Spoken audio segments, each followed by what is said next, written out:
세계 증시는 빠르게, 우리 증시는 폭넓게 가장 먼저 만나는 3분 증시입니다. 연합인포맥스 이민재 기자와 함께합니다. 안녕하십니까? 네, 안녕하십니까? 네, 먼저 지난주 금요일 미국 증시부터 정리해 주시죠. 네, 지난주 금요일에 미국 주식시장은 대체로 강한 모습을 보였습니다. 네. 먼저 우량주를 모아놓은 다우지수가 0.34% 상승한 4만 3.59포인트를 기록하면서 사상 처음으로 종가 기준 4만 선을 돌파했습니다. 이 지수가 장 초반에 빠르게 올라갔다가 점점 내리막을 타면서 기대감이 줄었는데 이 장마감을 1분 남기고 4만 선 위로 올라섰는데 성공했습니다. 네. 하지만 전문가들은 최근 흐름을 감안하면 곧바로 4만 달러에 안착하기는 어려울 걸로 내다봤습니다. 그리고 대형주 중심의 S&P 500 지수도 0.12% 오른 5,303.27포인트로 장을 마쳤고요. 반면에 기술주 중심의 나스닥 지수만 0.07% 소폭 하락해서 16,685.97포인트로 거래를 마쳤습니다. 이 주간 단위로 살펴보면 3대 지수가 모두 상승했습니다. 다우 지수가 1.2%, S&P 500 지수가 1.5%, 그리고 나스닥 지수가 2.1% 상승률을 나타냈습니다. 네, 금요일은 나스닥 지수만 떨어졌지만 주간 단위로는 3대 지수가 모두 상승을 기록했군요.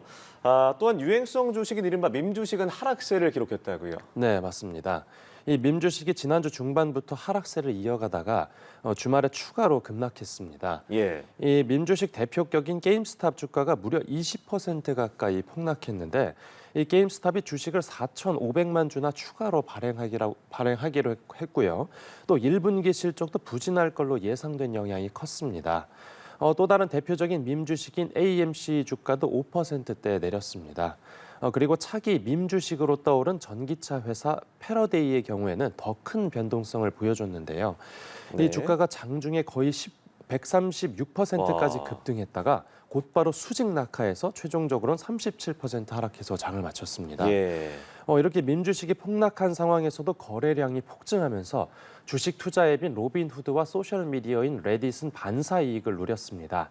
특히 레딧은 챗 GPT를 개발한 오픈 AI와 제휴한다는 호재까지 전해지면서 주가가 10%대의 높은 상승률을 나타냈고 로빈후드 주가도 12%대 올랐습니다. 네, 금융시장에 또 중국 경제 지표를 좀 주목을 했었는데 어떻게 나왔습니까? 네, 이제 중국 소매 판매가 나왔는데 이제 여전히 중국 내수 경기하고 부동산 시장에 찬바람이 쌩쌩 불고 있는 걸로 나타났습니다. 예. 이 중국의 작년 말부터 소비 촉진을 위한 그 정책을 좀 적극적으로 펼쳐왔는데 이게 제대로 효과를 내지 못하고 있다라는 평가가 나옵니다.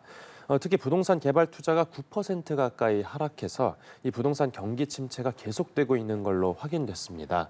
그래서 중국 당국이 이런 침체한 부동산이 지금 경제 회복의 발목을 잡고 있다라고 판단해서 특단의 부양책을 내놨는데요.